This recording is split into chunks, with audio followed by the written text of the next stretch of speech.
Yayasan Amik Bina Sriwijaya bersama Lembaga Layanan Pendidikan Tinggi Wilayah 2 Sumbaksel kembali menggelar kompetisi basket. Kejuaraan ini diikuti berbagai universitas yang berasal dari Bandar Lampung, Sumatera Selatan, serta Bengkulu.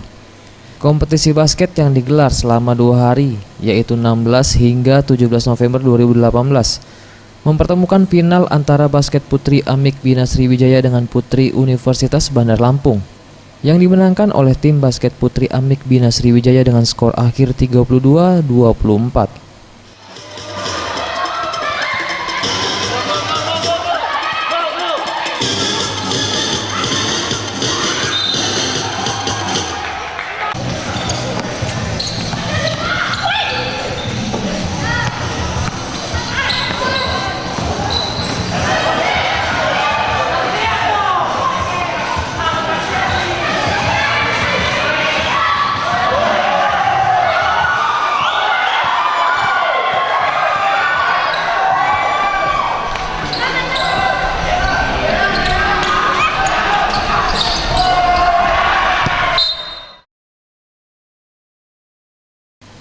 Selanjutnya pertarungan sengit juga terjadi antara tim basket putra Amik Bina Sriwijaya melawan Universitas Hazairin Bengkulu dengan skor akhir 39-34.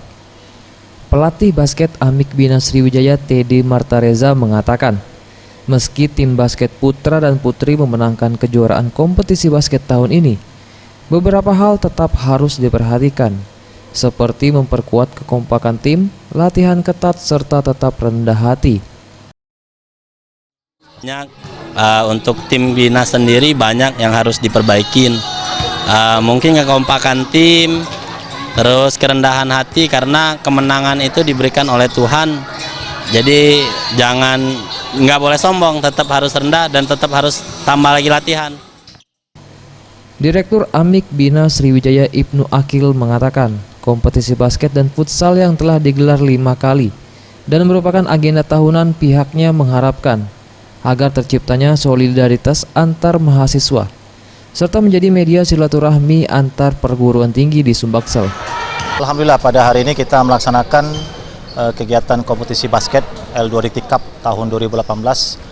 Jadi pelaksanaan kegiatan ini dilaksanakan. Harapan kegiatan kompetisi futsal dan basket ini adalah untuk meningkatkan solidaritas dan silaturahmi antar mahasiswa di perguruan tinggi swasta yang ada di lingkungan L2 Cup. Dalam kompetisi basket tahun 2018 ini, untuk tim putri juara pertama diraih oleh Amik Bina Sriwijaya, diikuti Universitas Bandar Lampung serta Universitas Hazairin Bengkulu. Dan untuk final putra diraih oleh tim putra Amik Bina Sriwijaya. Juara kedua ditempati oleh Universitas Hazairin Bengkulu, diikuti Universitas Musicaritas, Universitas Bina Dharma. Tim Liputan Sriwijaya TV.